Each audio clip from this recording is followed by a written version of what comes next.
Peace and welcome to the culture here on the Black Star Network. I'm your host, Faraji Muhammad. Thank you so much for tuning in to being a part of the conversation. Folks, we've got a lot to talk about. First, let me talk about the big social media phenomenon known as Threads taking over. Question is, with this major blow up of this social media platform, should we be concerned that it all comes down to one company? We'll have that conversation. Also, a New York Times poll shows how they got different responses from 10 Black Americans about what is life like for Black people in this country. I'll share with you just some of their responses and get your take on it as well. Later, we'll be checking in for a big culture convo about Keke Palmer, motherhood and the male ego. I'll be checking in with online culture crew member Corinna Denise, and of course with you about that situation. And then later, there's a new study about compassion that says that it's not an innate quality that's all within us, but it's actually a skill. What's your take about that, as we are finding ourselves in a time where people seem to don't care quite as much as they used to? We'll have that conversation. So stay with me. A whole lot to get you in today's edition of The Culture right here on the Black Star Network. Let's go.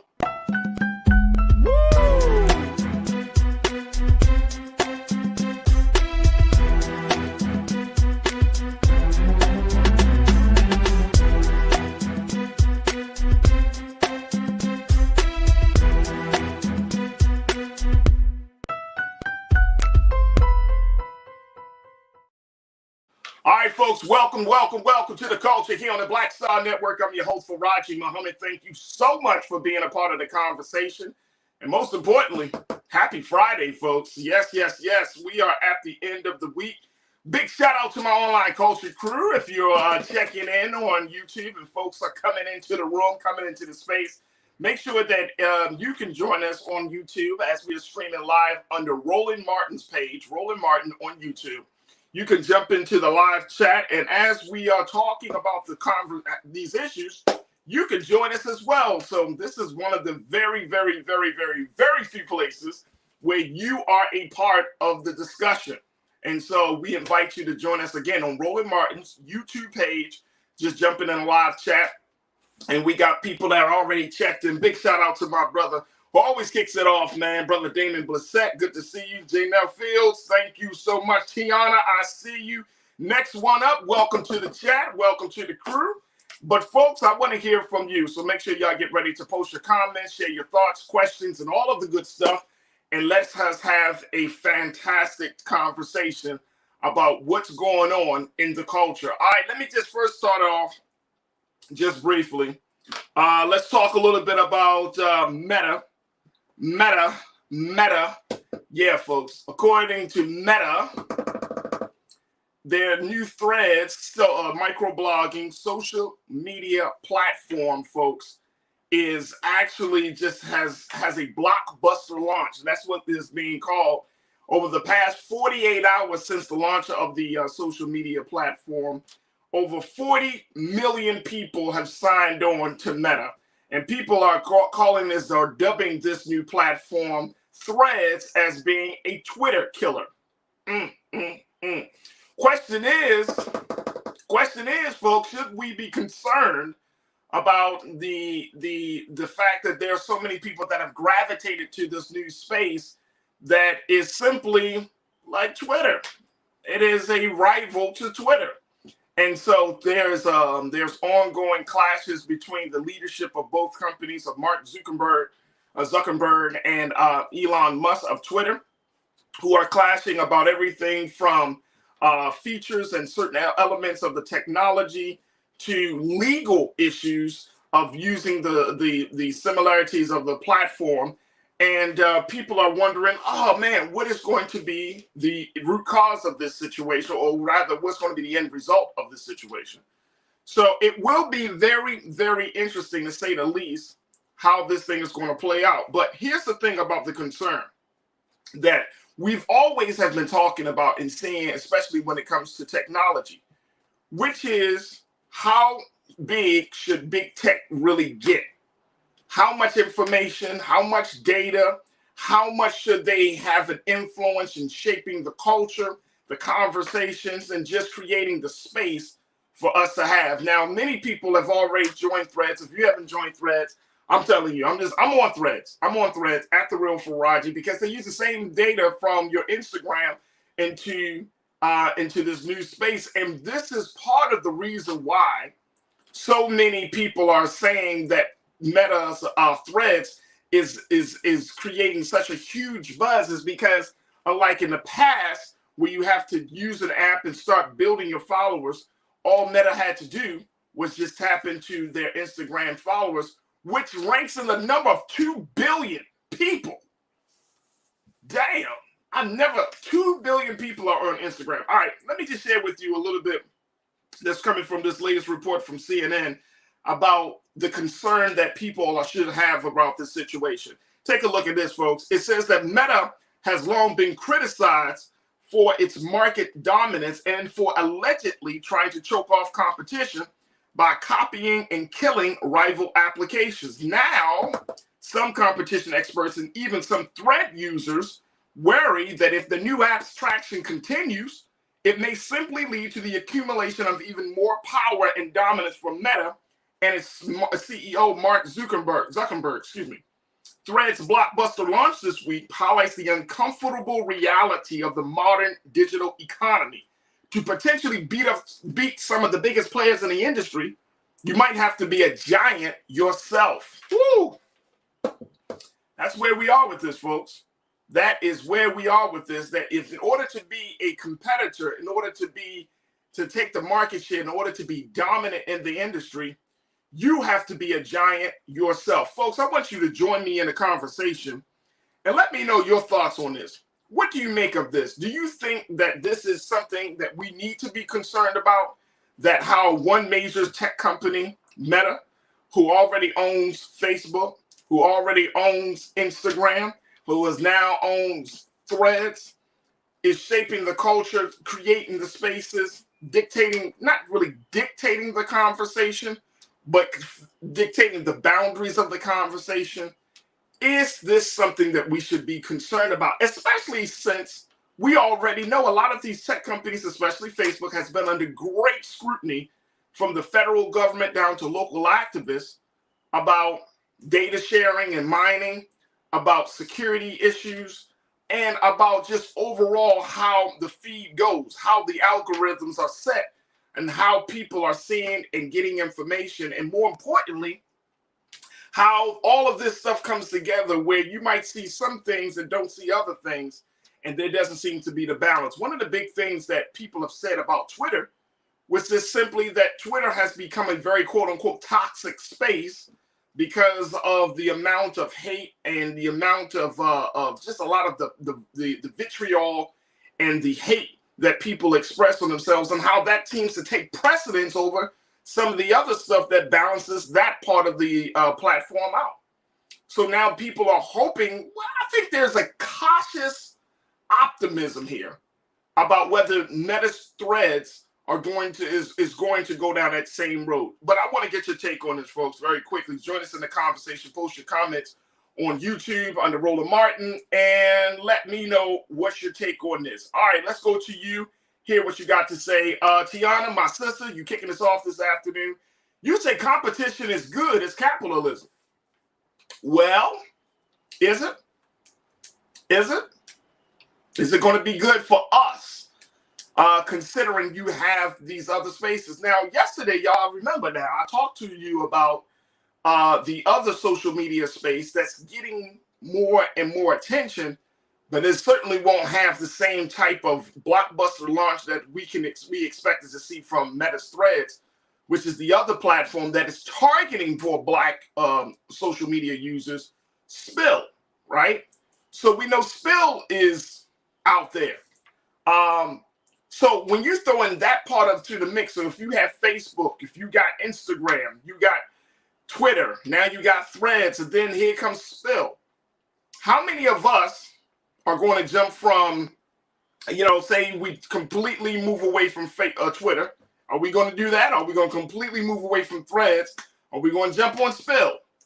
This level of competition, you said, Tiana, is good. It's good for capital. It's capitalism. You're absolutely right. But is it good for the culture? That's the question. Will it be good for the culture? Now, choices can be good. Certainly choices can be good. But will this be good for the culture? That's something I think that we all are going to have to wait to see. But great point, Tiana. Thank you so much for kicking us off, sis. All right, next one up, baseball. Elizabethtown, you checked in and said, you are dumping Twitter soon. Okay, I hear you. You are dumping Twitter soon. Okay. I would love to know why. Next one up, let me know why. Talk to me. I appreciate the question. Appreciate the comment. All right, Bozer Blick, 40 million followers, leaving one crappy CEO for another. Interesting. It is. Very interesting, right? Very, very interesting. Bozer, thank you so much for checking in. My brother Damon Bassett, you say the legal issues will be the problem, meaning if the new employees that came over from Twitter use their IP, right? That's part of the legal battle, as you know, brother Damon. That's part of the legal battle that both of these companies are. That essentially the persons that helped to develop Twitter left the company, went over to Meta, and started to use the same technology. But let me just say this, folks. And me and my engineer Keenan, we were talking about this yesterday after the show. These companies have been copying and biting off of each other for years. This is not first. This is not like, oh my gosh, they use the same technology. If you go back, y'all remember IBM, when IBM used to be the giant of telecommunications and all of that back in the day. I'm talking about before Apple and all that. Used to be the tech company, right? A lot of people from the tech company, you're talking about Steve Jobs and others who have revolutionized technology in the company. They came out of that space. Bill Gates came out of that space. They learned about that, took what they learned and started creating their own thing, right? So a lot of these tech companies do that. They take, they see a platform, they see a situation set up nice, and then they go, oh, that works. And they take a couple of little features here, little features there, and next thing you know, boom, they create a different product. They repackage the product, put a different name on it, the company brand on it, and boom, here it is, something new. But the technology comes from a place, and Brother Damon, you're an engineer, you understand. That's just, now, some people say that's biting, they stealing. Some people call it innovation. So we would just, I think that's another part of the conversation. But you're right. A lot of do you get mad at using the brains, the intelligence of those who are behind one company who come to another company, and then you're like, oh, but you stole this. You know what I mean? Like you stole those secrets. I don't know. It's going to be something else. Emma J. Sanders, you checked in and said, let them fight for us. Who fighting for us, Emma? Who fighting for us? You know what they're fighting for? Our attention. I'm going to say that again, folks. Social media is fighting for your attention, your time. I'm not making this up. This is what it is. We don't pay, right? We don't pay to get on Facebook or any of these spaces. We don't pay. So how are these companies how they raking in all this money, of course, with advertisers, but advertisers are fighting for your eyeballs. They are fighting for your attention. So when you say, let them fight for us, they're fighting for us. They're fighting that you won't be able to put down your phone. They're fighting for that you will always be notified when somebody posts something. They're fighting for your eyeballs and your attention. Let them fight for us. Okay.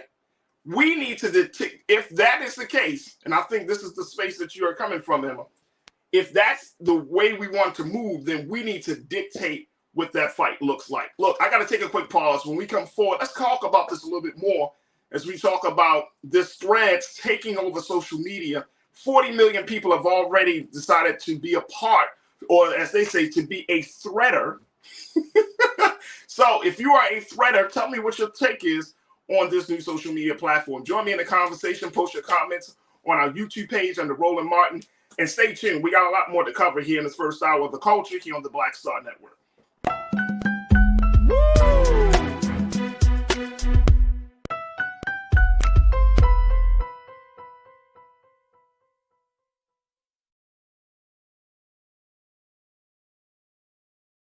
Folks, Black Star Network is here. Oh, no punches! I'm real revolutionary right now. Support this man, Black Media. He makes sure that our stories are told. Thank you for being the voice of Black America, Roland. Stay black. I love y'all. All momentum we have now, we have to keep this going. The video looks phenomenal. See, there's a difference between Black Star Network and Black-owned media and something like CNN. You can't be Black-owned media and be scared. It's time to be smart. Bring your eyeballs home. You dig?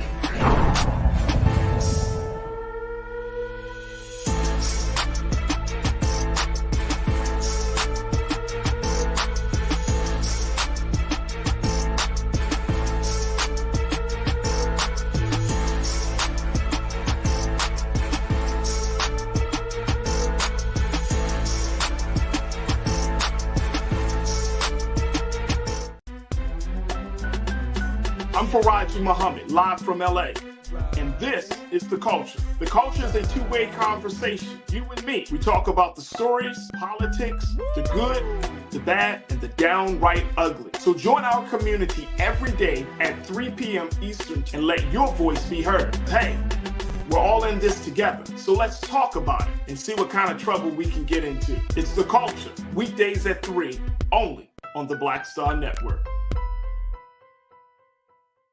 When you talk about blackness and what happens in Black culture, we're about covering these things that matter to us, speaking to our issues and concerns. This is a genuine people-powered movement. There's a lot of stuff that we're not getting. You get it, and you spread the word. We wish to plead our own cause.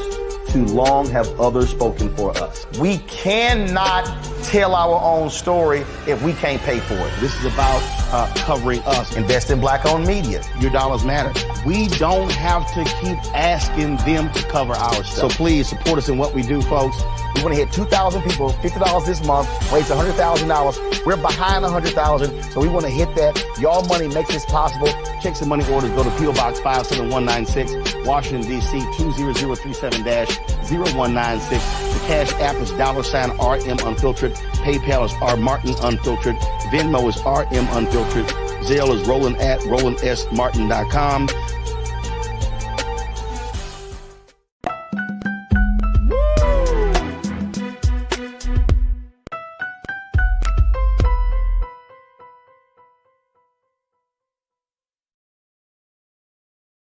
All right, folks, welcome back to The Culture here on the Black Star Network. First and foremost, if you are not in the chat right now on YouTube under Roland Martin, something wrong.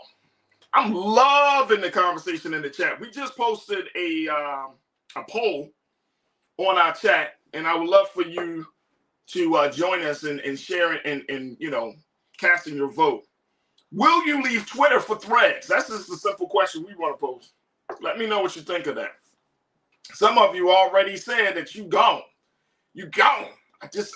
I'm gone. Let me tell you, there's so many different things happening. And let me tell you, I don't like to be married to the phone, but because it's just too much. It's too much, man. It's too much. You almost forget what the phone's original purpose was. You know what I mean? You like social media, then you get a call, you look at your phone like, what's that? Oh, somebody's calling me. So we're asking, will you leave Twitter for Threads?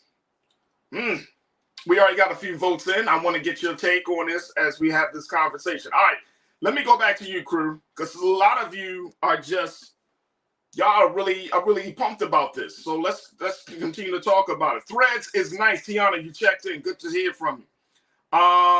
You mentioned that. Let me go to Davey Floater. My God, Davey, you said that's just the nature of monopoly capitalism, not a real critique of Meta. Yeah, a lot of people are concerned about monopoly capitalism. And the thing is it good for the consumer? And that's us. But we're not, again, folks, we're not buying anything. We're just logging in. We're not buying anything. There's no membership fee or anything like that. We're just simply logging in voluntarily. Let me share with you another quote. Maybe this will put some things in perspective for you guys as we talk about this. Let's talk, King, let's put the second quote up in here. Let's talk about where Meta stands on how they were able to get to this place with Threads. Instagram, take a look at this, y'all.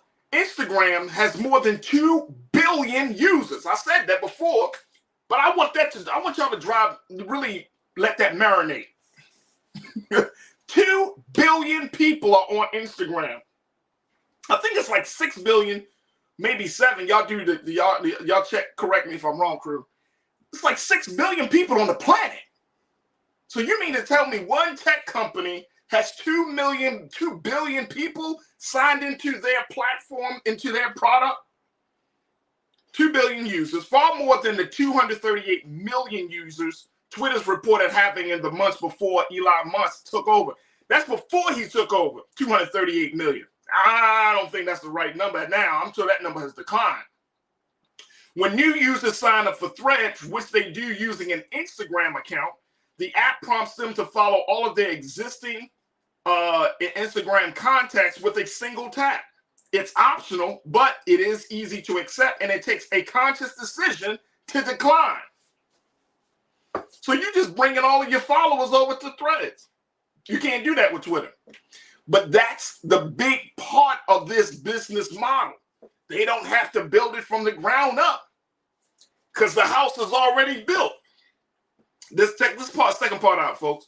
By promoting Threads through Instagram and by sharing Instagram user data with Threads to let people instantly recreate their social networks, Meta has significantly greased the onboarding process. That frictionless experience has allowed Threads to leapfrog what's known in the industry as the cold start problem, in which a new platform struggles to gain new users because there are no other users there to attract them. Dang. All they did was take what they already built and just say, hey, you ain't got to worry about no new followers, none of that. Just hit the button, boop, and guess what? You got your thousands of followers, hundreds of followers. You got all these people that you can reconnect with right on Threads. Now you're not just seeing pictures, but you're hearing what they got to say. Okay? Let me go back to you, crew, because so many of y'all are checking in, and I'm loving it. Again, we still got our poll up. Will you leave Twitter for Threads? Okay, here we go. Real Brooklyn, you checked in and said any company, no matter how big they are, is still at the mercy of the consumer. Facts. To a certain extent. Here's why I say to a certain extent. Here's why, Real Brooklyn. And I know, brothers, you gonna challenge me on this one, and I'm ready for it. If the company, only if that company is no longer seen as necessary or viable, will consumers kind of dictate the agenda to the company. But for a case like Meta, for any tech company, you think about it, but for these tech companies, the relationship between us as the consumer and that company is so intertwined that it's hard for us to even walk away because we could not fathom our lives not being without that company. Does that make sense? I hope I'm making sense to y'all. We couldn't fathom it. So we could talk about, oh man, we can leave this and leave that. How many of us are willing to walk away from all social media? Most of us have the major platform. Here's what most of us probably have. Facebook, Instagram, Twitter, now Threads, right? If you do Snapchat, if you do WhatsApp and all of that other stuff, but Facebook, Instagram, Twitter, Threads. 4. You got four things. Out of the 4 major platforms, 3 are owned by the same company. So, are you willing to walk away? Or has this relationship, and I'm saying our relationship, our love, our admiration, there's no way in the world that you launch a new product and in less than 48 hours, you have 30 to 40 million people on your product. In less than 48 hours, folks. 48 hours. That means that the desire to be connected is so high that it's like the supply demand of the situation, right? Y'all get this. Supply and demand. The demand is so high, the supply is short. So if you're not on Twitter, it's like you're on Threads now. And Facebook has probably created the infrastructure to withhold, and that's the other part of this, that, you know, of the capacity, the infrastructure to be able to take in all these people. So I don't know who's dictating the agenda. I don't know if consumers like us, I don't know if we're the ones controlling the narrative, or are companies controlling the narrative. I don't know, because we got to go deeper into our relationship. Can we walk away from certain things? You got to ask yourself that. Can I walk away from this? And as much as we might complain about social media, guess what? Social media is still a very lucrative market. Millions to billions of people are still on the platforms. So who really has the power? All right, let me go to this. Jawan, my sister, you checked in and said, I'm not a huge fan of Zuckerberg, but so far I like Threads way more than the hellscape Elon has turned Twitter into. Wow. Wow. Demetric Brown, I appreciate you for saying it, Jawan. And I saw you on, I think we were friends too, Jawan. Demetric, you checked in and said, no, I'm glad Meta competing with Twitter because I don't like Elon Musk anyway, and I'm not on Twitter anyway. All right, so you must be one of the ones that's going to be leaving. Well, you said you're not on it at all. Karen, my sister, you said, like many, I was looking for an alternative. I deleted my Twitter account the day after Elon purchased it. Damn. I am on Threads, and we'll see how it goes. There's cautious optimism. We'll see. That's what I said, Karen, when I put my first little message. Let's see how this thing goes. You are not a victim. You said Twitter wasn't considered toxic until they weren't allowed to gatekeep information like before. Facts. But they don't know how to rein people in. Thank you. You are not a victim. Vic Abram. Vic, you checked in and said YouTube is the closest thing that I have to social media since 2016. And some people like that, Vic. I'm sure you're not the only one. Some people have to be very conscious and intentional about which social media they're going to engage in. Willie, my big brother, you said both of these places are toxic as hell. Add in political season and ads, how much money will be involved? Facebook may have a little more moderation, but neither I will consider a safe space. Hashtag Nubian. Right. Because we haven't gotten to the thick of the political season.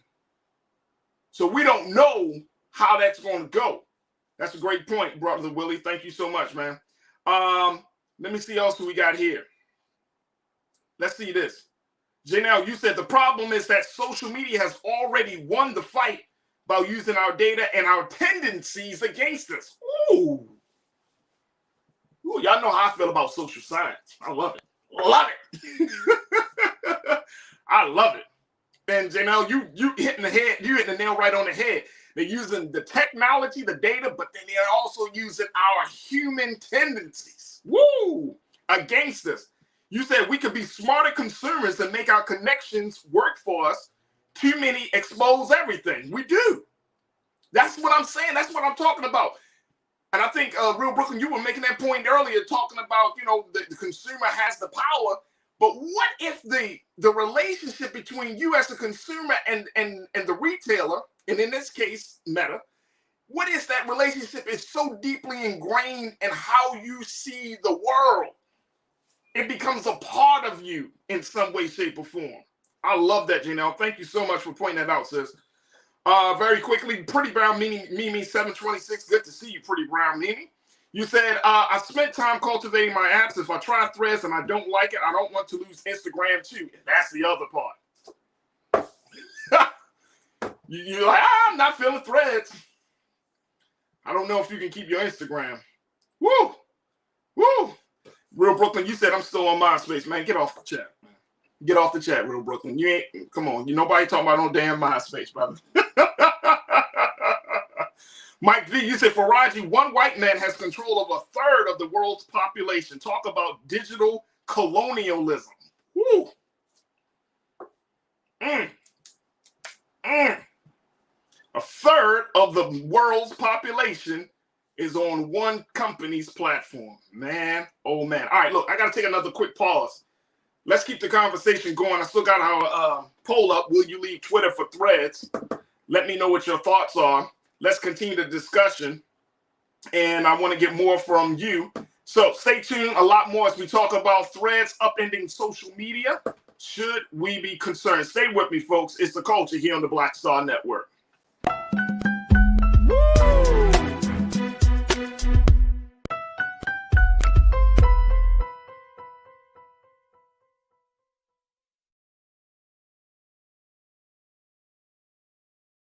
Black Star Network is here.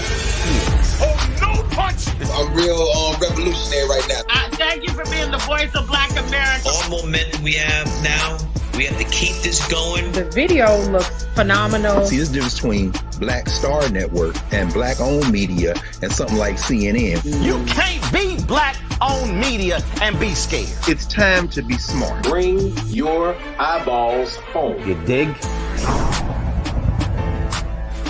When you talk about blackness and what happens in black culture, we're about covering these things that matter to us, speaking to our issues and concerns. This is a genuine people-powered movement. There's a lot of stuff that we're not getting. You get it, and you spread the word. We wish to plead our own cause. Too long have others spoken for us. We cannot tell our own story if we can't pay for it. This is about covering us. Invest in black-owned media. Your dollars matter. We don't have to keep asking them to cover our stuff. So please support us in what we do, folks. We want to hit 2,000 people, $50 this month, raise $100,000. We're behind 100,000, so we want to hit that. Your money makes this possible. Checks and money orders go to P.O. Box 57196, Washington, D.C. 20037-0196. The Cash App is $RM Unfiltered. PayPal is R Martin Unfiltered. Venmo is RM Unfiltered. Zelle is roland@rolandsmartin.com.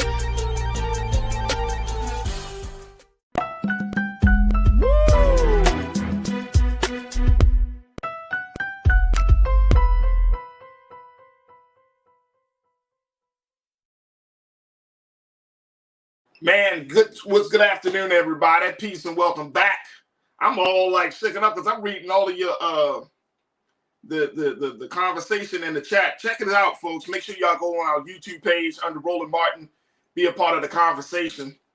As so many of my culture crew members, man, I just enjoy reading what y'all have to say. Even if y'all don't even agree with one another, y'all still bring up valid points. Now, we don't want to get into name calling and all of that. We don't need to insult people, but we can go back and forth. We can challenge people on the points at hand, on a topic at hand. So big shout out to everybody that is trying to keep the conversation at a certain space, because this is why we have the show. And more importantly, this is why we need to have a discussion, because things are happening around us. Things are happening that impact us. And we're not talking about it. We don't get a chance to say anything about it. So I'm all for that. Brian Christian, you checked in and said digital colonialism. Wow, that's new, right? I love that. I'm going to use that term, y'all. Digital colonialism. But when you put it in there, and when you say that one person or one company has the power of a third of the population, 6 billion or 6 billion, or I think a little bit over 6 billion people in this, on the globe, on the planet, and 2 billion people are logged into Instagram, are signed up as users. 2 billion. That's a lot. I want y'all to really think about that. So I'm with you, Brian. Digital colonialism. Woo! Big ones. Let me see something here. Let me see who else we got here. Damon, you talked about fan base. Again, these other apps, and again, this thread situation, it's like huge, right? But will it divert us from other apps? That's the big part. If fan base is still there, Spill is out, will it divert us from other apps? Especially apps in digital spaces that are designed and created for Black folks. for black folks. So will you have a Twitter account, a Threads account, a Spill account, Twitter account, Threads account, fan base account? Who did I see? Who did I see that said they got like a pretty brown Mimi? Mimi, you said I have Facebook, Instagram, Pinterest, TikTok, and YouTube. I'm trying to delete apps and get more sleep. LOL. I hear you. God bless you, Mimi. Some of those have to go. God bless you. I can't have my phone blowing up all the time over something. You can't get through your day. Again, I'm going to go back to it. Folks, it's all about attention and time. Your time is so much more important and much more valuable than your money. Always remember that. I learned that when I got older. When I was young, I was like, oh, man, please, money, blah, blah, blah. No, I want my time now. That's how you know you're getting older. You're like, money come and go, but your time, when it's spent, it's gone. You don't get that back. Let me see something here. Who else we got here? Checking in.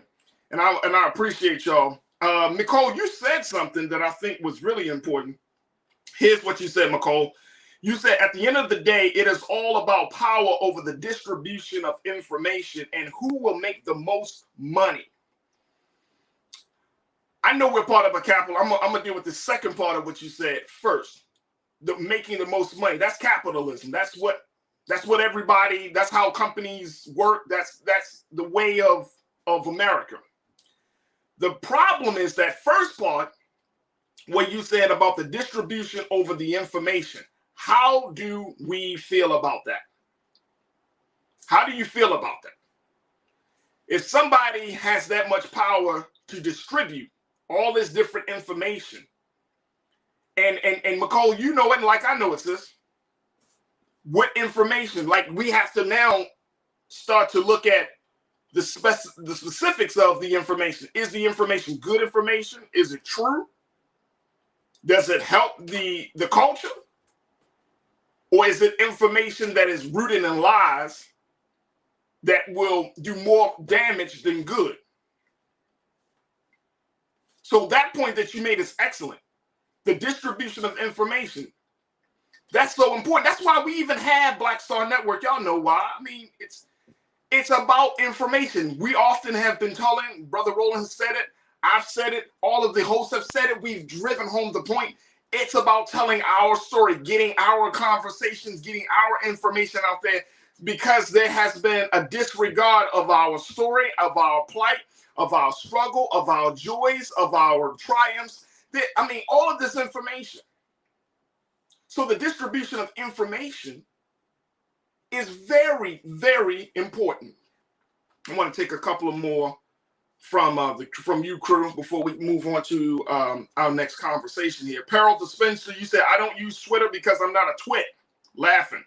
No, I don't use it because it's just never appealed to me. I won't be going to Threads either because why? I'm not giving old boy any more of my time. There you go. There you go.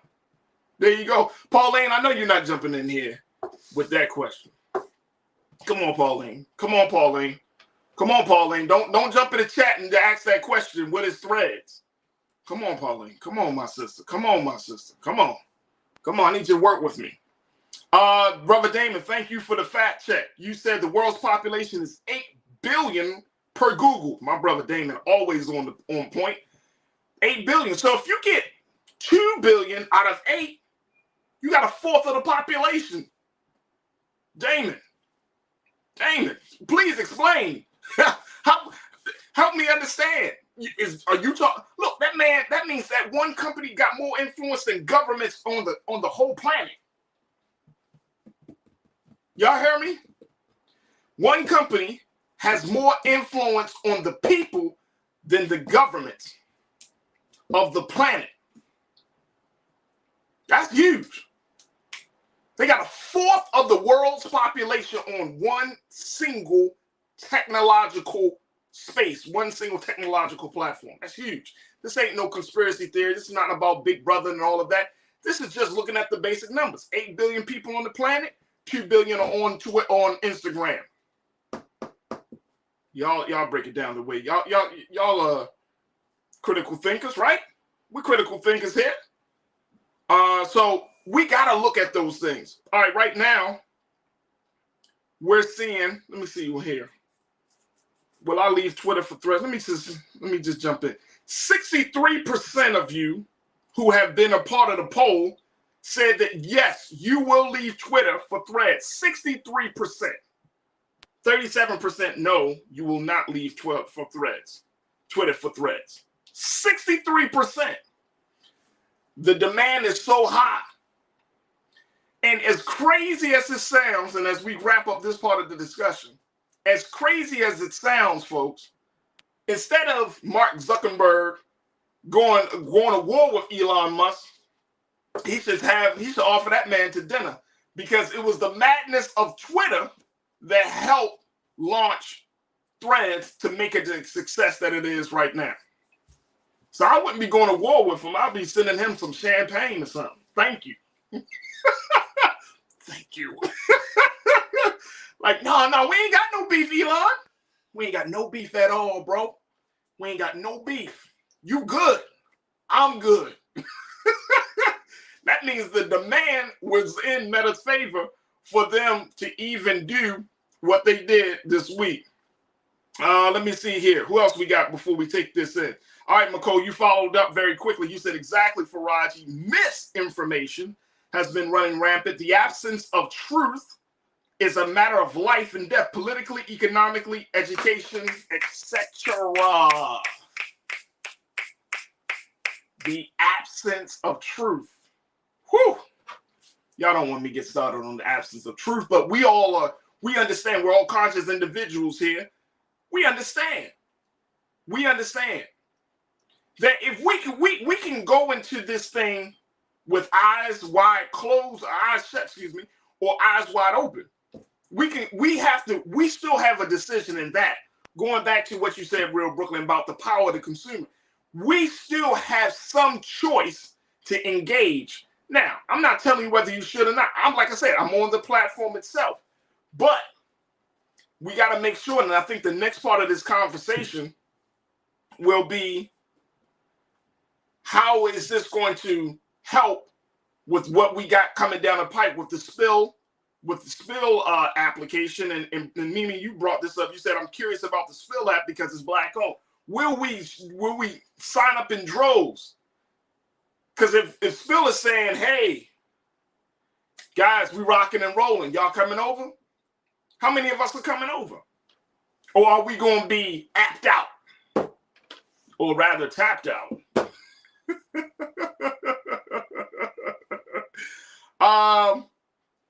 So I think that's something that we need to really figure out. You see what I'm saying? Who are we? And then we have to become more conscious and more intentional about who we give our time and how we give who we give our attention to.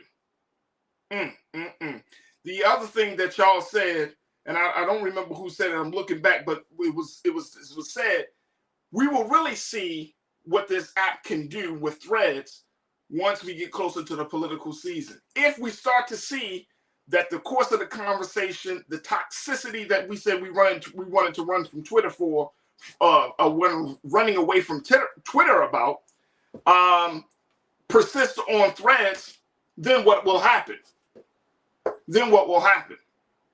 So we will. This is just as much as people are like happy in some cases, but like I said, I think a lot of us are like cautiously like, okay, I mean, it might be to a point where at some point we just be like, you know what, enough of the apps, enough of this type of connection, quote unquote. Let's just do something different. We will have to see, but trust and believe, folks. This thing is taking over in a very, very big way. And this is not about whether it's right or wrong, but I do want us as Black folks in this country to be intentional about where we put our time and attention. All right, look, I got to take another quick pause when we come forward. Big culture convos coming up. Let's talk about Keke Palmer and her boyfriend, who's acting like, what does he have to say? We'll talk about Keke Palmer. We'll talk about motherhood and the fragility of the male ego. We'll have that conversation up next. Stay with us. It's coming up in the next hour of the culture right here on the Black Star Network.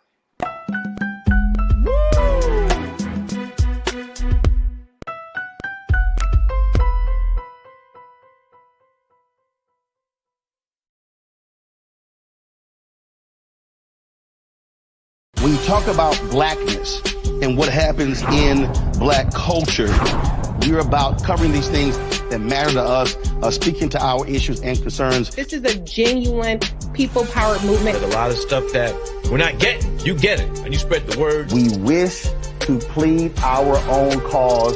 Too long have others spoken for us. We cannot tell our own story if we can't pay for it. This is about covering us. Invest in black-owned media. Your dollars matter. We don't have to keep asking them to cover our stuff. So please support us in what we do, folks. We want to hit 2,000 people, $50 this month, raise $100,000. We're behind 100,000, so we want to hit that. Y'all money makes this possible. Check some money orders. Go to P.O. Box 57196, Washington, D.C. 20037-0196. The Cash App is $RM Unfiltered. PayPal is R Martin Unfiltered. Venmo is RM Unfiltered. Zelle is Roland at RolandSMartin.com.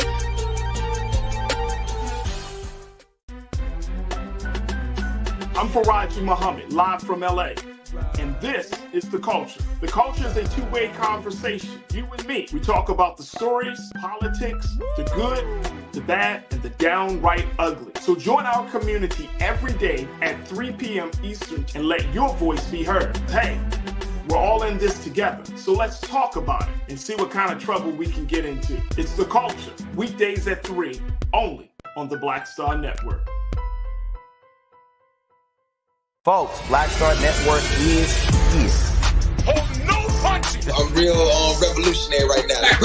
Support this man, Black Media. He makes sure that our stories are told. Thank you for being the voice of Black America, Roland. Stay black. I love y'all. All momentum we have now, we have to keep this going. The video looks phenomenal. See, this difference between Black Star Network and black-owned media and something like CNN. You can't be black-owned media and be scared. It's time to be smart. Bring your eyeballs home.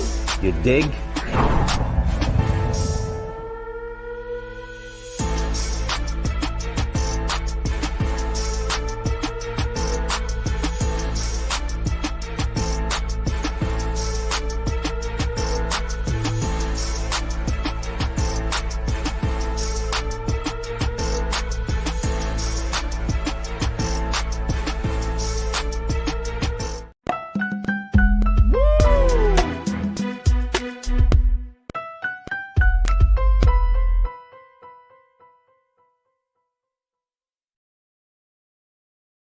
All right, folks, welcome back to The Culture here on the Black Star Network. I'm your host, Faraji Muhammad. Thank you so much for tuning in and being a part of the conversation, the space where you help to have the conversations about what's going on in our culture.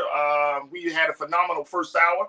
We just simply talked about this blockbuster launch of Meta's Threads. If you didn't get a chance to listen to the conversation and to hear what the crew had to say, make sure you do your due diligence and go back and be a part of Team Replay and watch the discussions. And folks, trust and believe that conversation will not just die down.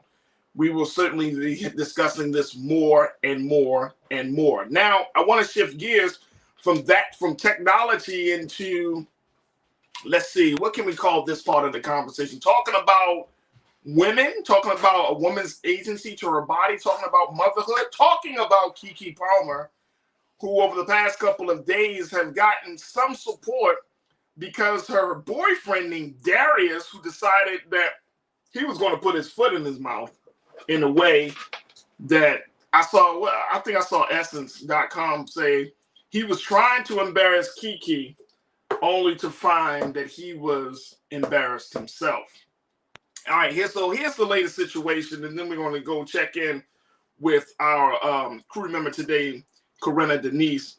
When we look at the situation with Keke Palmer. So Keke was in Las Vegas. She was going to see Usher perform his residency there in Las Vegas. And this happened, the whole situation kicked off on Wednesday when she stepped out with her friends and just having a girls' night out. A video comes up because she was being serenaded by Usher on Twitter, in a video. That video was posted to Twitter. And so her boyfriend, Darius Jackson, criticized her for not looking like a mother he posted, "It's the outfit though. You a mom." He's the father of their 5-month-old son, Leotis. And as soon as he wrote that tweet, Lord Jesus, that man got a backlash that he probably never thought he would get. He thought he was putting down his manhood. I'm the man. I get it. But he got hurt in the process. He responded to the backlash by saying, quote, "We live in a generation where a man of the family doesn't want the wife and mother to his kids to showcase booty cheeks to please others, and he gets told how much of a hater he is. This is my family and my representation. I have standards and morals to what I believe. I rest my case." Well, after he posted that, Keke went on to post more pictures of herself in her all-black sheer outfit and said, "I wish I had taken more pictures, but we were running late."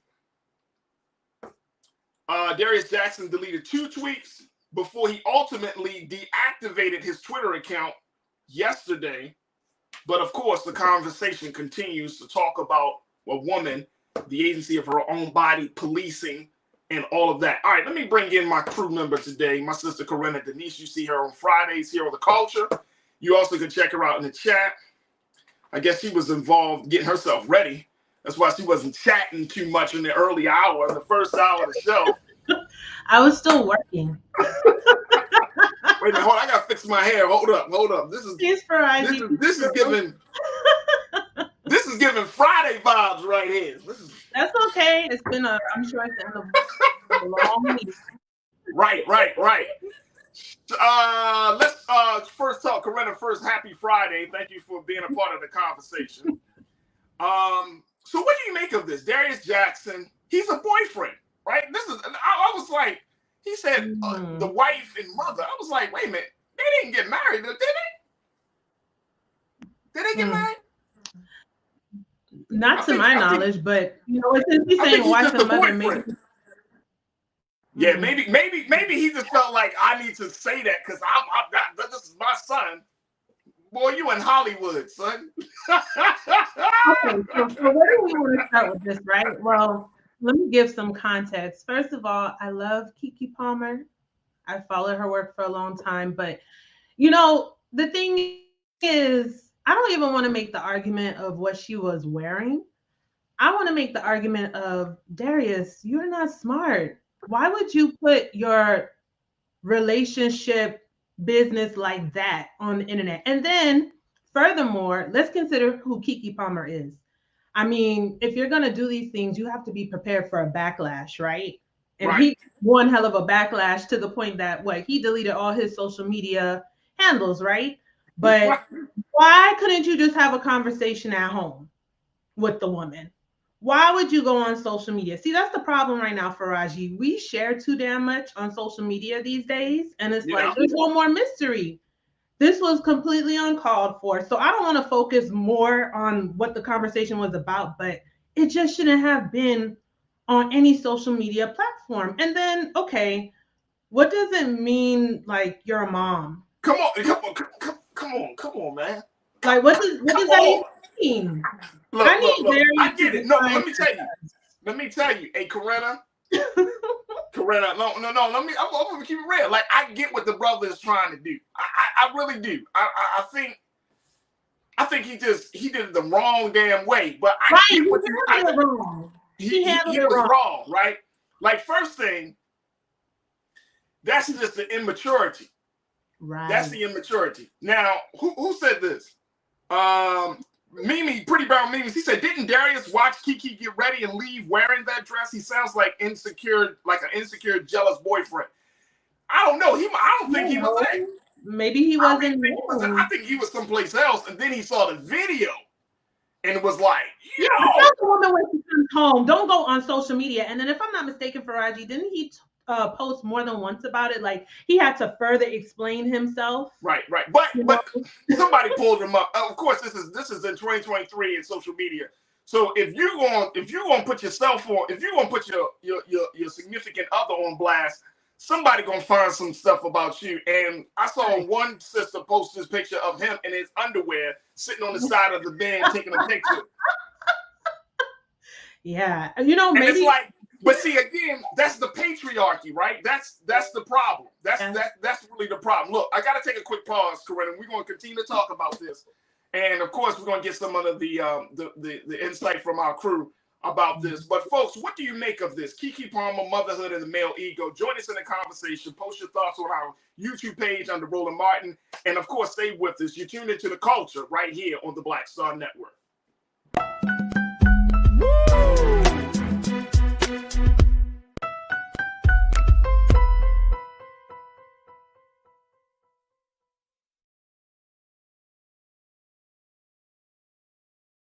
Hatred on the streets, a horrific scene, a white nationalist rally that descended into deadly violence.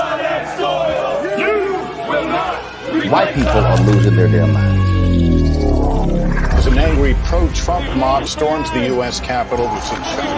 We're about to see the rise of what I call white minority resistance. We have seen white folks in this country who simply cannot tolerate black folks voting. I think what we're seeing is the inevitable result of violent denial. This is part of American history. Every time that people of color have made progress, whether real or symbolic, there has been what Carol Anderson at Emory University calls white rage as a backlash. This is the rise of the Proud Boys and the Boogaloo Boys. America, there's going to be more of this. Here's all the Proud Boys, guys. This country is getting increasingly racist in its behaviors and its attitudes because of the fear of white people. The fear that they're taking our jobs, they're taking our resources, they're taking our women. This is white fear.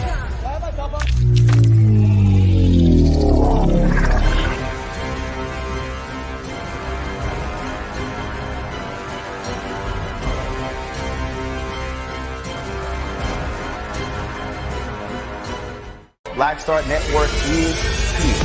Oh, no punch! I'm real revolutionary right now. Thank you for being the voice of Black America. All momentum we have now, we have to keep this going. The video looks phenomenal. See, there's a difference between Black Star Network and black-owned media and something like CNN. You can't be black-owned media and be scared. It's time to be smart. Bring your eyeballs home. You dig?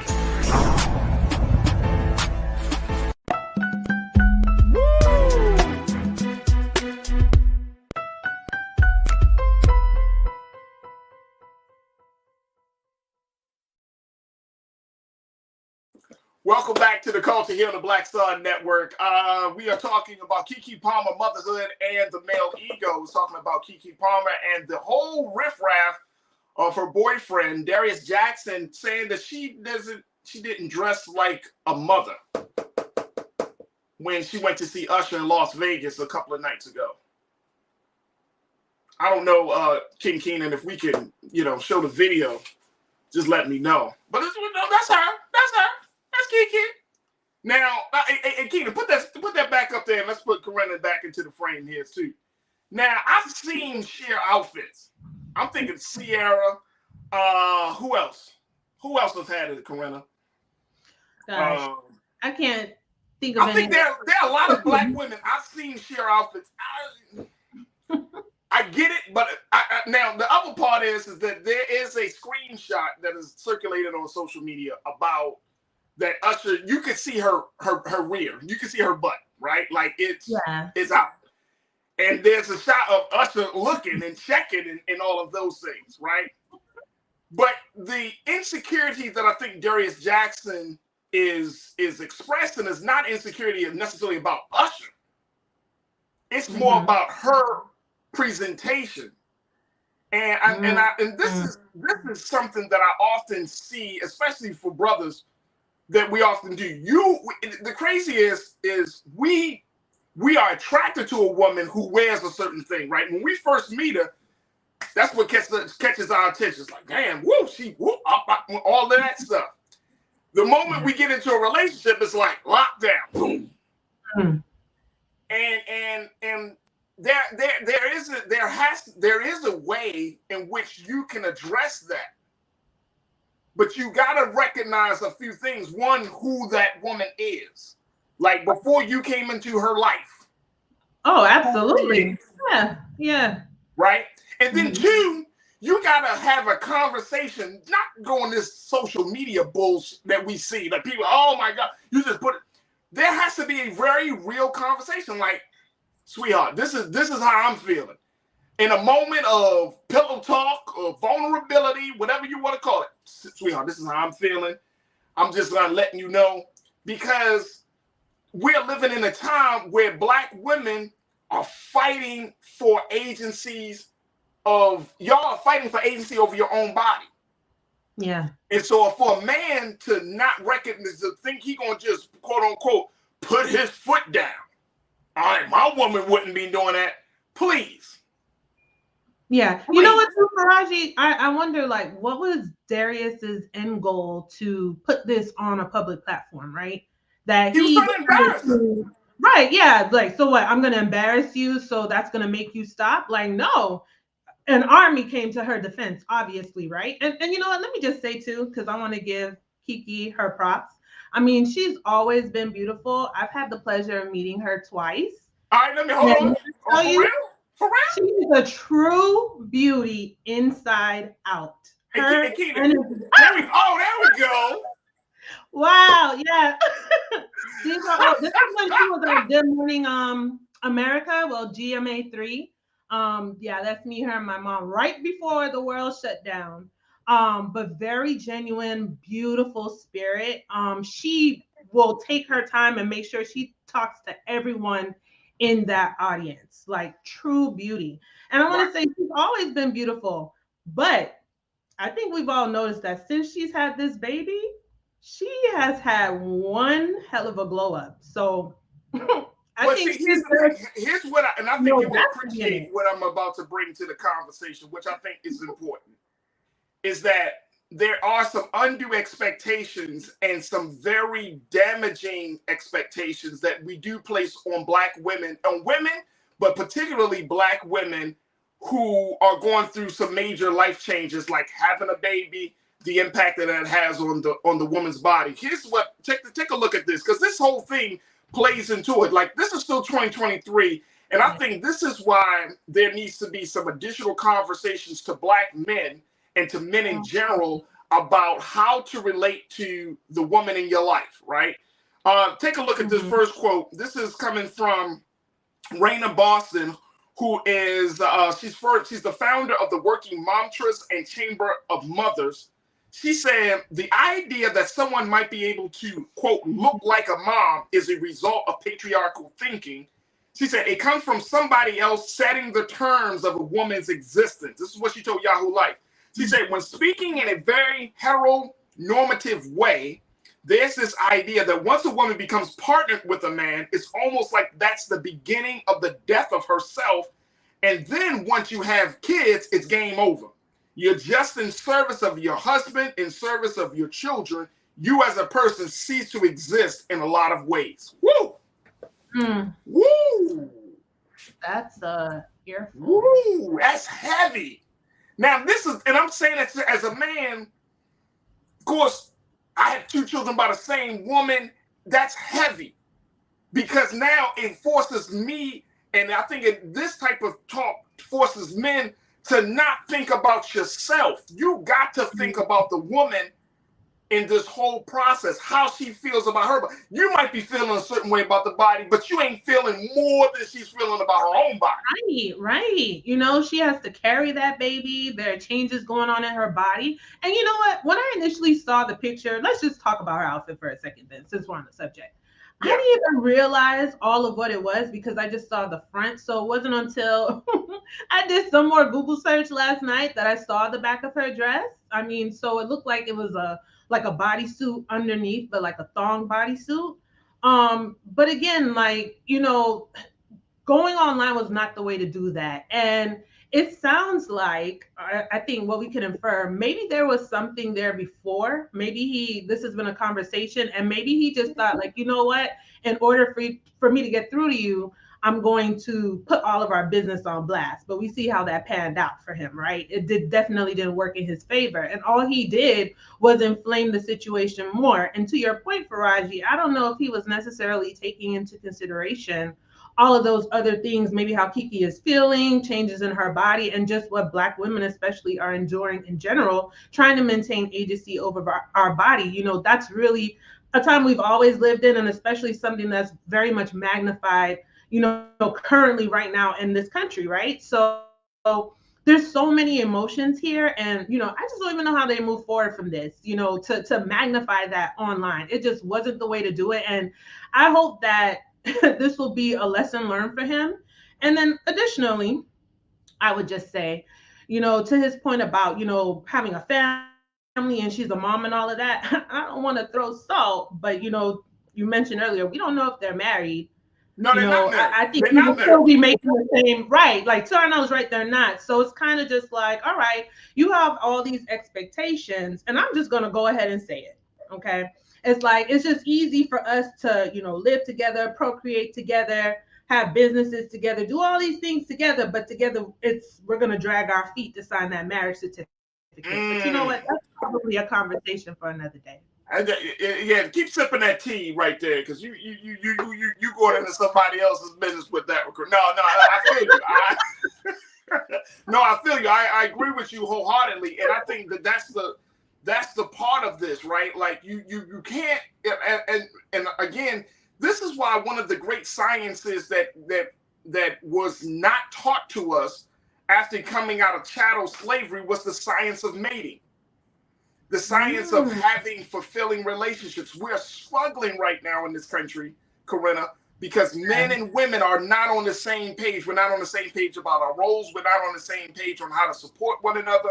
We're not on the same page about how to communicate with one another. We're not on the same page in understanding and being empathetic with one another. Like we're hurting. We're hurting, right? Yeah. I'm hearing there's just so many there are so many couples, there are so many people that are walking away from relationships and all of that. And I get it, because some things, you know, depending on the person or the situation, you know, that's the place that you find yourself in. But for this type of thing, and I saw people on, girl, you need to leave that man. You already the breadwinner in the family, so you don't even need see, all of that. That just all of that. You need to leave a joker like him. Yeah, it really, like, we need to have a conversation. Mm-hmm. We need to have a conversation. I don't even want to allude to that, Faraji. You know, and unfortunately, that's what happens in social media, where they just again blow it up bigger than something than maybe it already is. And you know, I don't want to invalidate his feelings in any way. You know, we're gonna have our opinions. So again, I want to make sure we stay focused on the point is that the way it was handled was not the appropriate way to go about it, because now instead of handling it internally, you have to deal with all the backlash, right? And now the focus is kind of like off of their initial concern or issue or whatever we want to call it, to now you're dealing with trying to manage your public image and all of those things. So it kind of just shifts, and then it just furthers the breakdown in communication, right? Right. Because we're not what the situation was firsthand, because now we got everybody else involved in our business. So, you know, it could have just been a knee-jerk reaction, but again, like, this is not the way to handle it. Like, we need to stop putting all our business on social media. You know, I'm trying not to get to the point, Faraji, where I dislike social media, but it's getting to that point because we tell too much. We do tell too much. We do tell too much. Keep it to yourself sometimes. You know what? And I think that is the point. I got to take another quick pause. When we come forward, we're going to share with you another part of this, because just as much as Darius has to learn about certain things, you know what I'm saying? The culture needs to learn about certain things, and women. You know, I've actually come across a couple of posts in this whole conversation, Corinna, where the whole idea of a woman snapping back, the snapback culture, as they say, the recovery, quote unquote, from having a baby, and then you jumping back into the gym, and then you wanting to be seen as if nothing happened to your body. You see what I'm saying? And is even that healthy? Considering the fact that you gave birth. I mean, you gave life to another human being. Why do we shame a woman for her body? Because she gave, we're excited she got the baby. Oh, so was pregnant. But let her look like a woman who gained a little weight here and some things changed. Yeah, right. Same for Next thing something you know, that's the so coach is natural. like, damn, I mean, she's rich and famous, so she can't go into the gym. Like, we impose certain things on ourselves. And I see women doing this to other women. And so I think that we need to talk a little bit about that. Folks, stay with us. Join us in the conversation. Make sure you throw your comments and questions into the chat here as we're streaming live on YouTube on the Roland Martin's page. And, of course, stay with us. We still got a lot to talk about with this subject. And hopefully we can get to our next topic as well right here on The Culture, here on the Black Star Network.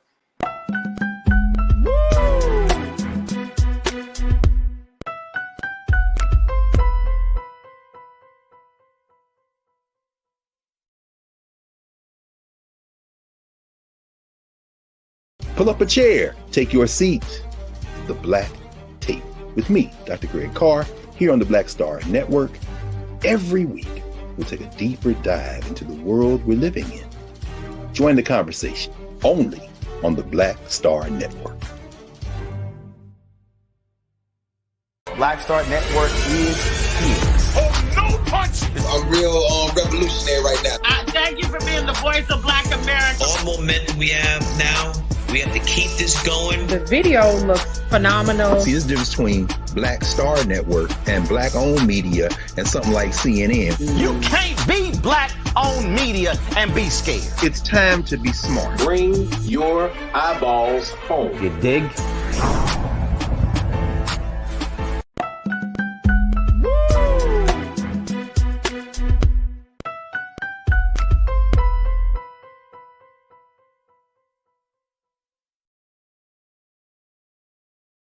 All right, folks, welcome back to the show. We've been talking about Keke Palmer, motherhood, and the male ego, talking about that situation that kicked off in the middle of this week on Wednesday when Keke Palmer's boyfriend, Darius Jackson, decided to add some criticism to the actress as she stepped out on girls' night to see Usher in Las Vegas, and he was not happy about what she wore, going as far as to say that she's a mom.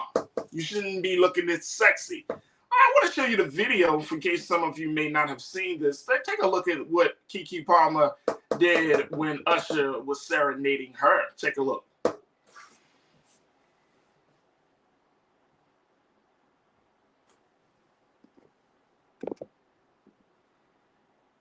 right, we don't have that video, looks like, but if we got some additional pictures, King Keena, let me know. That way we can post those pictures up. I want to get back to my culture crew member, Corinna Denise, who is a college admissions advisor. She's an activist, and of course, one of the great voices that we have here on the culture.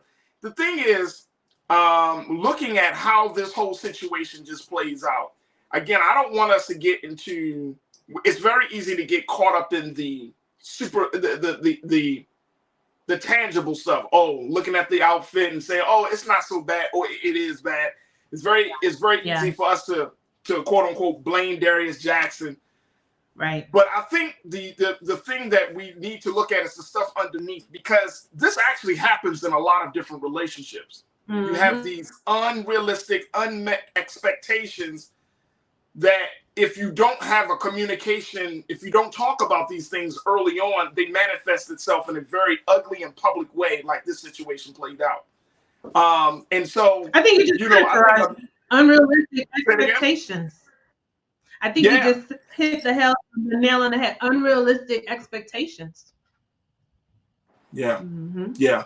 I think that for him, and I've talked to other black men about this very same topic. It's when you don't feel like you have control, when you're not the quote unquote the one in the lead. Keke Palmer, like I said, she's the breadwinner. She's the more famous one, right? Here is a man that obviously she feels a deep affinity for because she lay down with him and decided to have his baby with this man and continue the relationship, right? But he still might feel insecure in his own self because who she is, right? The light that she is.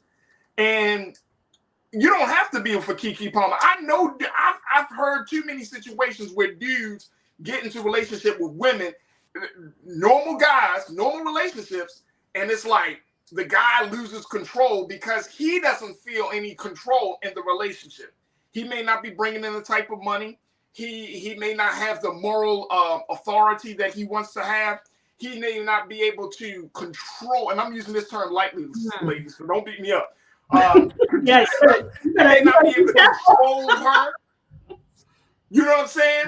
Mm-hmm. He putting her, so he's feeling he got to assert his masculinity in some way, shape, or form, but it becomes an ugly expression of one's masculinity because it comes out in an immature way. It comes out very hurtful.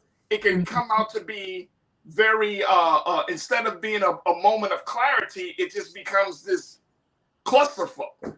So it's a lot. It's a lot. But I want to bring up something else as we talk about this. Hey, Keenan, let's throw up quote number 2 on this, because this is the other part about it. The other part is that we don't know what's going through Keke's head after going through that 5 months after she just had her son. We don't know if she's experienced some level of postpartum depression. We don't know we don't know what the type of environment she's been in with Darius Jackson and you know what I'm saying, when she was pregnant, having the baby and kind of coming out of this. So this is what another psychologist said about this whole situation. This is Donna Oriowo. There we go. I'm making sure I said that correctly. Donna said she's a race, sex, and gender therapist. She points out that, quote, owning or enjoying one's sexuality is expected to end once women take on the role of mother. For Black women, there's additional policing as a result of, quote, a history of white and male dominance coalescing toward the idea that our bodies are not ours and thus are fodder for others to exert their ideas and desires for power and control on. Donna also said that this also helps to explain the phenomenon of snapback culture, in which new mothers are expected to slim down to their pre-pregnancy figures right after giving birth. But as Boston notes, that's the other therapist we mentioned earlier, this is intended to make the woman more attractive to her partner, not others, in Palmer's case, someone like Usher. If you go on to, and I just saw this morning, if you go on to thegrio.com, they got a whole piece. I'm just pulling this up. Let me see, making sure. I saw this piece. Maybe they took it down. They had a whole thing that says in defense of Keke Palmer and her maternal, like, sexiness or something along those lines. Okay. And it's like, that's a lot. See, and this conversation for me, Corinna, is more sobering than anything, because at the end of the day, this is still talking about one woman, her body, her view of herself, right? And how this creates such a storm around just her body. I could not imagine what, to wake up today and people are talking about what you should be putting on your body. I know.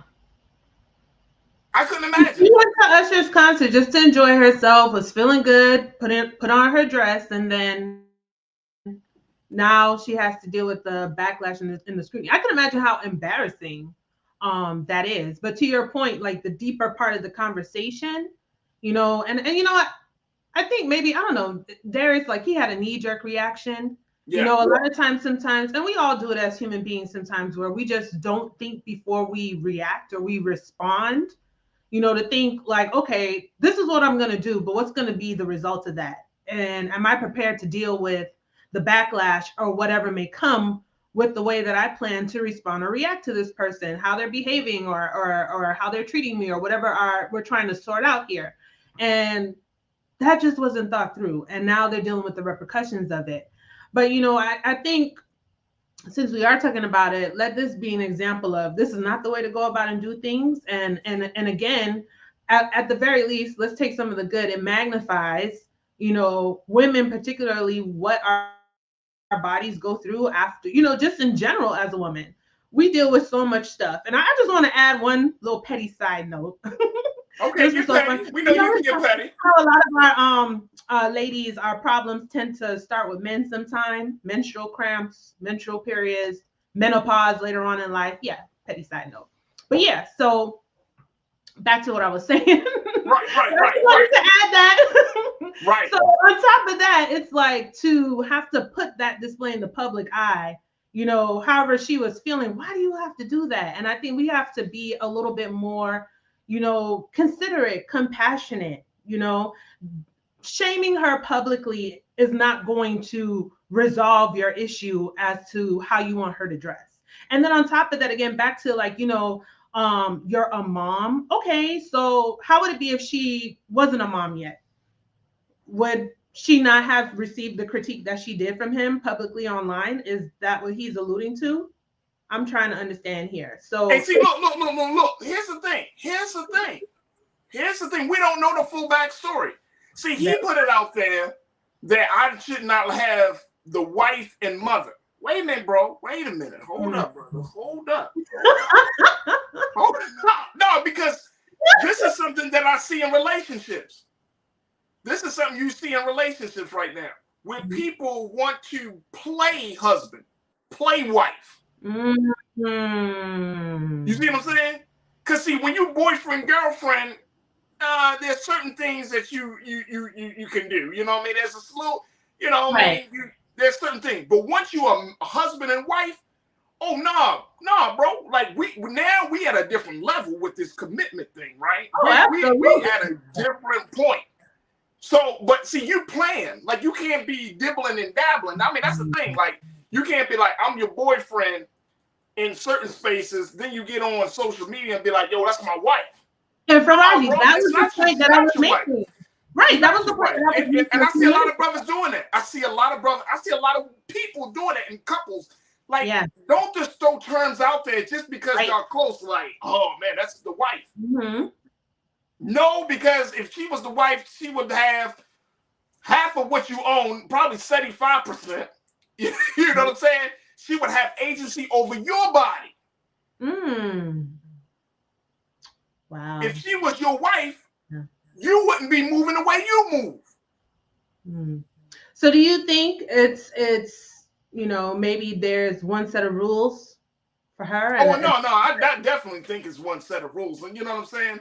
And I'm bringing up these points because I think we need to bust down the patriarchy, and we need to bust down this idea that I mean, there are a lot of things that we need to kind of like take down, but the patriarchy is the big thing, because a lot of our relationships, and I'm talking about heterosexual relationships, are built off of a male gaze. And the woman is not considered. The woman is seen as the prize, quote unquote, as the property. And if you want to get into the slang use of the terms, you know, she's the piece, right? But she's not the whole. And as a result of not seeing the woman as the whole, you see her more as the like the cherry on top, not knowing she might be the whole ice cream. You know what I'm saying? Like, so now y'all saying stuff like, no shit, I ain't the snack. I'm the whole meal, Negro. I'm the appetizer, the entree, and the dessert. I came to you whole. Like, I was whole when you got me. That's right. Say it again. I said, I came to you whole. I was a whole me. And that's what I'm saying. Like, that's the part that's missing. And going back to what the sister was saying about a woman losing her sense of herself because of now she is partnered, she does have children. Like, that's a hell of a thing, man. And if anybody has, in crew, y'all, if you personally, or if you know somebody who has gotten into a relationship and have lost themselves, that's not cool, man. Nobody wants to. You don't want. I mean. But usually when that happens, Faraji. Yeah, go ahead. There's a lot of. That's an unhealed person, right?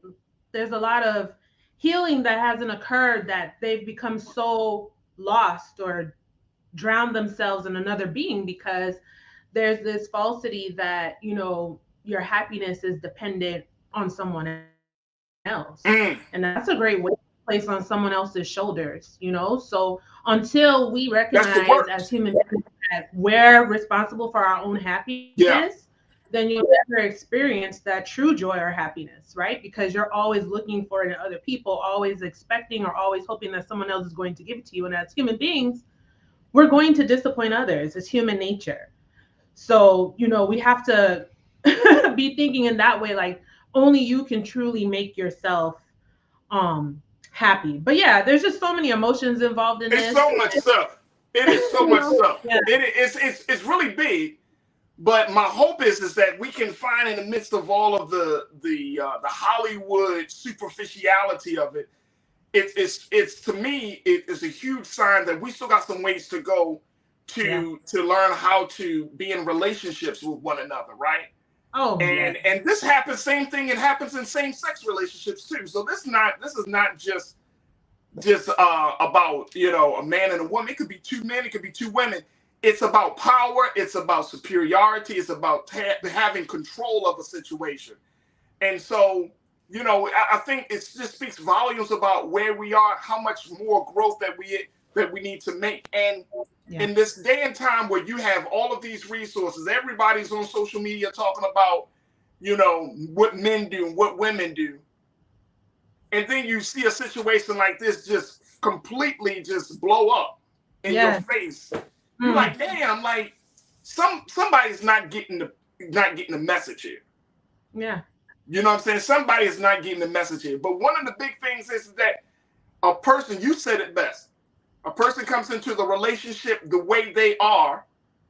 Your partner comes into the relationship the way they are. You got to respect them for who they are and not impose on them who you think they should be or who you want them to be, because that completely eliminates them from the equation. A person can't be who they are. I was just reading very quick. One quick petty side note, quick. Sure. And it definitely makes a difference, even though it seems like we're in agreement that, it was handled inappropriately. But it's very different when that's coming from your boyfriend or your husband.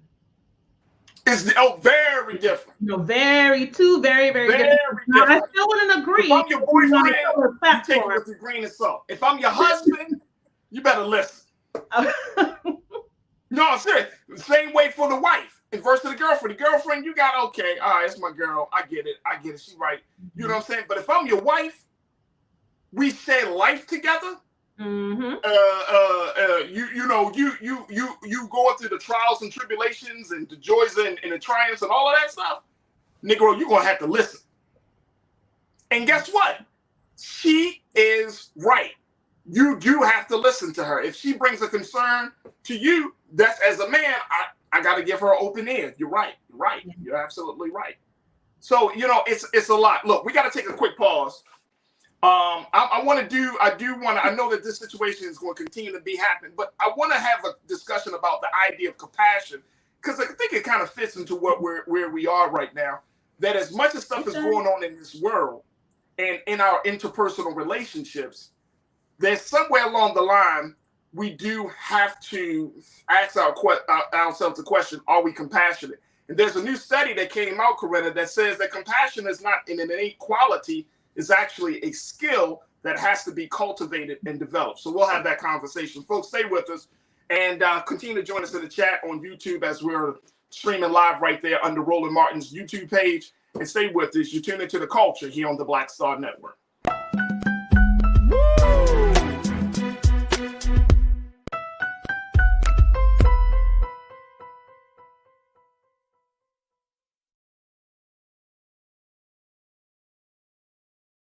I'm Deborah Owens, America's Wealth Coach, and my new show, Get Wealthy, focuses on the things that your financial advisor and bank isn't telling you, but you absolutely need to know.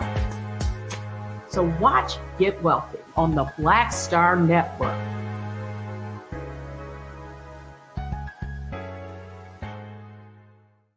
Black Star Network is here. Oh, no punch! I'm real revolutionary right now. Thank you for being the voice of Black America. All momentum we have now, we have to keep this going. The video looks phenomenal. See, there's a difference between Black Star Network and Black-owned media and something like CNN. You can't be black own media and be scared. It's time to be smart. Bring your eyeballs home. You dig?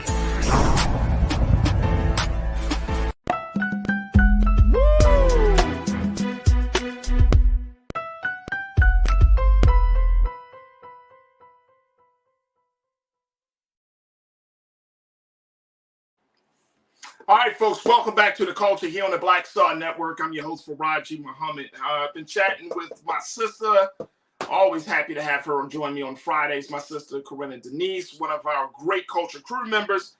And as we talked about a little bit about this Keke Palmer case, it led me to think about this idea of compassion. And there's a new study that has come out to show that compassion is really a skill, and not something that we all just possess and all will express. This is coming from Psychology Today. And the woman, Dr. Michelle DeMarco, she puts it out there. Compassion is more than niceness. There's this new science on human goodness. And I think these type of studies are interesting, Corinna, because it helps as one who loves to study social science and understanding human psychology. You know, it helps us to understand the things a little bit deeper and a little bit from a different point of view. Just very quickly, we are so automatic in our day-to-day life, automatic in our relationships, and we really don't think about how we take in things that are happening, whether it's information, whether it's circumstances. And more importantly, we're not conscious or more intentional about how we respond to things. You know what I'm saying? So if somebody does something that you don't like, then automatically we just go into, I'm pissed off, I'm angry, I'm upset. Versus thinking twice or thinking 3, 4, 5 times about the response that we're going to give, the energy we're going to give to a given situation. So here's this piece. It talks about compassion. And one of the key points that the doctor brought up is that compassion is the recognition of suffering in self and others with a desire to alleviate and prevent it. She talks about this. Take a look. This recognition, this idea that you not only recognize that other people are suffering, but you want to help prevent it. She said, it says, compassion operates through evolved psychological and physiological mechanisms that underpin our mammalian caregiving motives and behaviors. Contrary to popular opinion, compassion is different than empathy. Empathy allows us to take the perspective of another person, cognitive empathy, and to feel the emotions of another person, affective or emotional empathy, whether positive or negative. Compassion emerges when those empathetic thoughts and feelings include a commitment to help. I thought this was very interesting. That is very interesting. interesting. Because if you are compassionate, essentially you want to help to try to prevent the suffering, alleviate the pain of a situation. Now, the thing that got me is that to see this whole situation play out, that this is a skill. This is the new science. That compassion has to be cultivated and developed.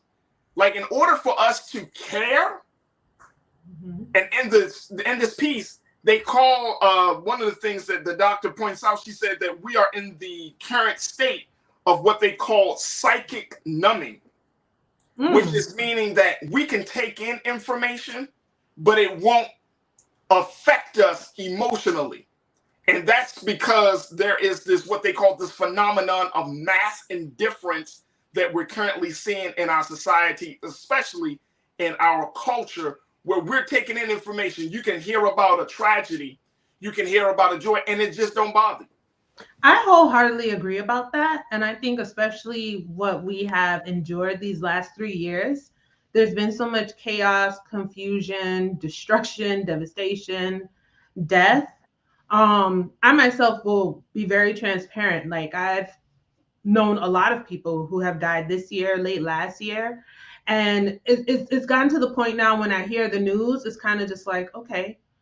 And it's not that I don't feel anything at all, but it's almost as if it's been happening so much that you become a little desensitized. Yeah. And I really don't want it to spiral into that, full-fledged. So I'm trying to be very conscious of that.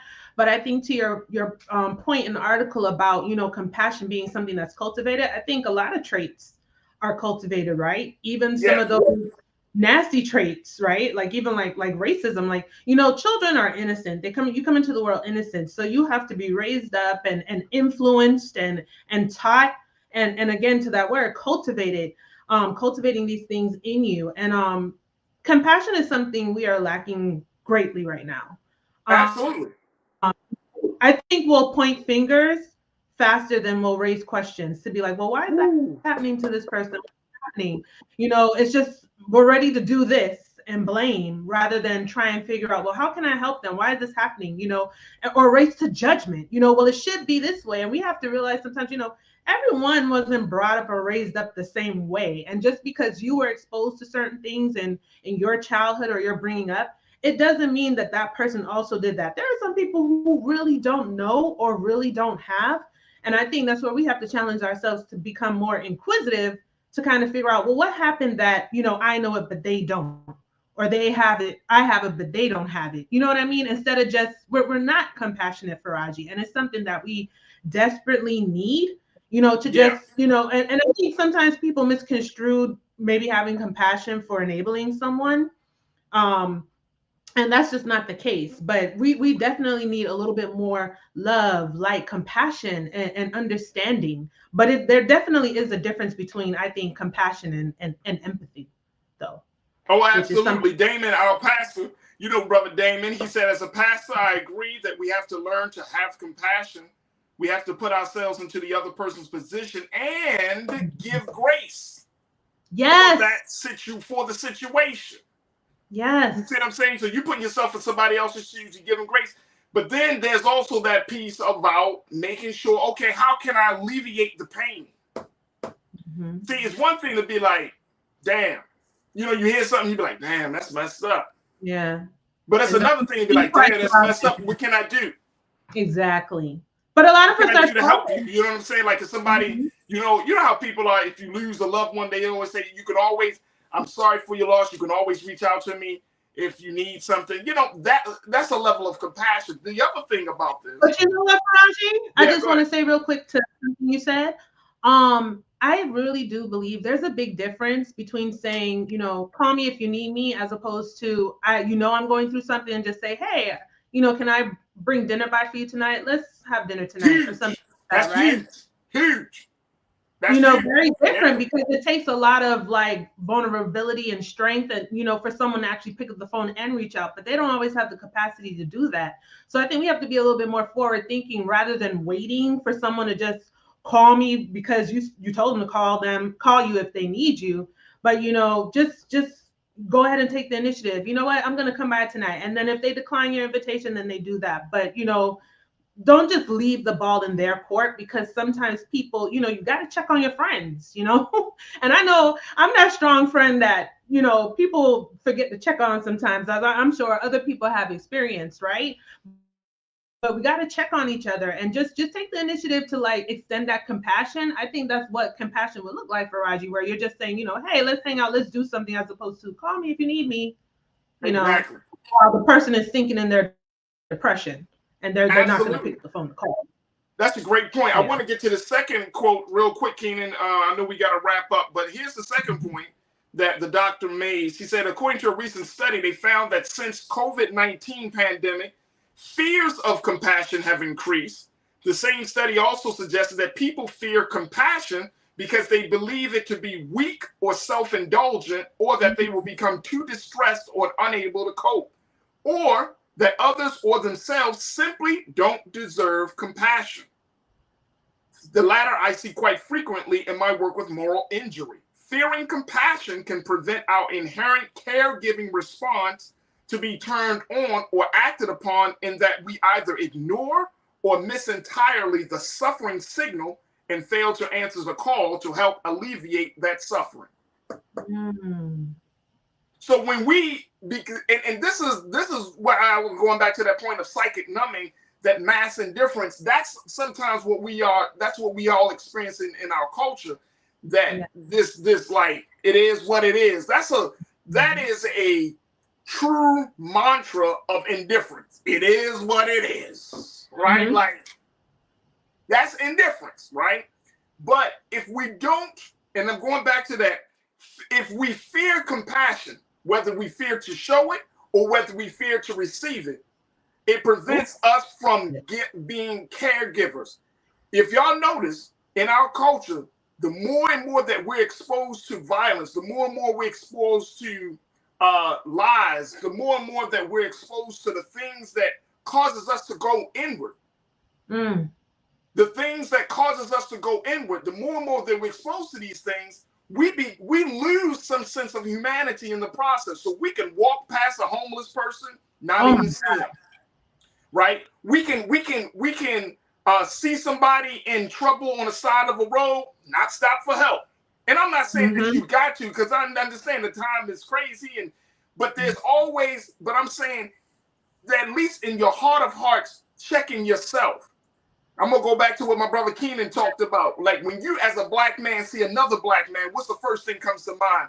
Do you see him as a threat, or do you see this as an opportunity to connect with your brother?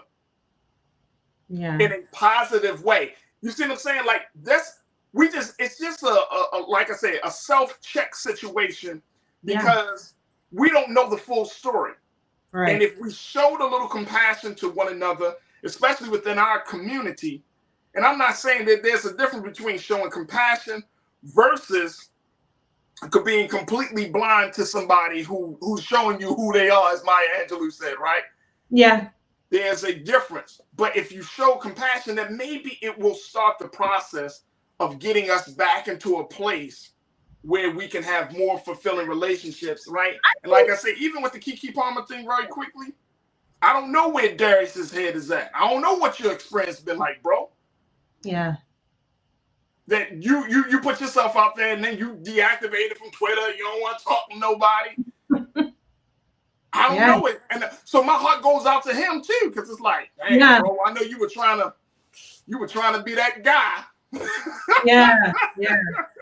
Real quick, so I want to say to your point, I think a lot of us are operating in a space of survival of the fittest. And not paying attention to each other, where you are desensitized, where you're not, you could just walk right past the homeless guy, or see someone stranded on the side of the road. So I think it just goes back to the basics of, treat others the way you would want to be treated. If you're ever in a situation, especially, I know it really shatters all of our hearts when we see like the constant news stories, particularly with us, and we're basically being hunted out here as a people, gunned down.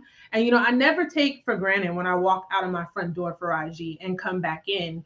And, it's just a blessing each day that we get to do that, because when you do turn on your 5 o'clock news and you see the tragic story, these are ordinary people just like you and I, who are going about their day. They weren't anticipating any disruption, and then the disruption came, right? And I never want to walk around like I'm invincible, like those things can't happen to me. I mean, we can't operate or move in fear, but I think it's important that we are conscious that, we want to extend that compassion and support, because God forbid we find ourselves in that situation, we will want the same kindness extended unto us. Yeah, absolutely. Absolutely. Very quickly, you are not a victim. You said we are so self-observed, my truth, compassion, and empathy will always be an afterthought to a person who feels they have more intrinsic value than anyone else. I love it. Your truth does not supersede the truth of somebody else. Your truth is your truth. Their truth is their truth. Their truth is, and my truth is my truth. But guess what? It doesn't supersede the value of each other, of me over you. Excellent point. Corinne, I gotta let you go. We gotta hop off, but I truly, truly appreciate you and your brilliance and your intelligence today. So thank you so much, and God willing, we will see you next Friday right back here on The Culture. Thanks for having me, Faraji. Peace, crew. Peace. All right, folks, that's going to do it for us. Do your due diligence and show some little bit of compassion for us as we continue to build this platform. Go to blackstarnetwork.com. Do your due diligence. Support the platform like no other. We are looking for financial donors to help us continue this great platform, this digital space. So go to blackstarnetwork.com. See all the great programs that we have. Download the app for free on all of your devices. And of course, follow us on all social media platforms, including Threads.